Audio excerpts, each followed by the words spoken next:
Hey guys, welcome back to another beautiful day in San Diego. Today we have a 2020 Hyundai Palisade, and this is what you're gonna need to complete the oil change. Of course, you're gonna need to get under the vehicle, so if you have ramps or like I do, I have jack stands, use what you got. So for this vehicle you are gonna need a few things. For starters, online it says about 7 quarts, so this is what we have here. And then you're gonna need your oil filter. This is the housing. I already removed it. As you can see, we need to change this gasket and the oil filter, and that should all come together.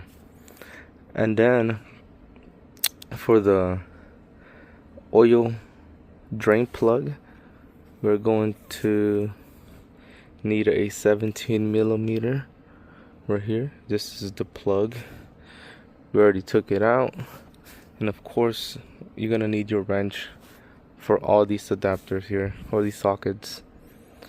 For the oil filter housing, is going to be a 27 millimeter. Okay, that is right here, 27 millimeter. And then for this little shield right here, you will need to remove it in order to be able to complete this oil change. And that one has a few screws that are 10 millimeters, and then it has like 2 clips. That's why we have this, and I use my Hercules drill to be able to remove those bolts quicker. So this is all right here. This is all that you need in order to complete it.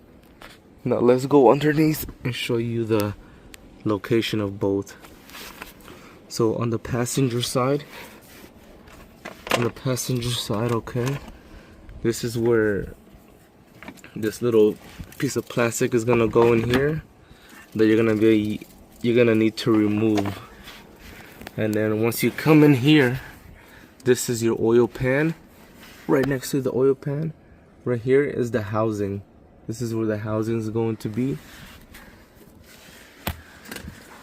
And as you come back, this is the oil drain plug right here, okay? Oil drain plug, and that is a 17 millimeter.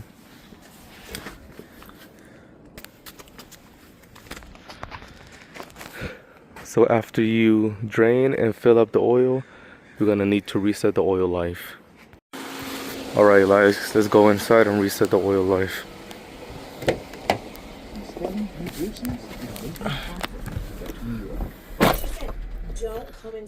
Alright guys, so for this vehicle, once you come in here, we're gonna focus on this screen here in the center. So we're gonna click setup here, and it's gonna bring us to this screen. And then we're gonna click vehicle. Well, let's just turn on the power. We gotta turn on the power on the vehicle. So you're gonna click setup, and then we're gonna click on vehicle, okay? And then we're gonna go down to cluster. Once you go to cluster, service interval. Once you get to this service interval, you're gonna reset. Do you want to reset? Yes, reset. And that should reset your oil life. Alright guys, good luck.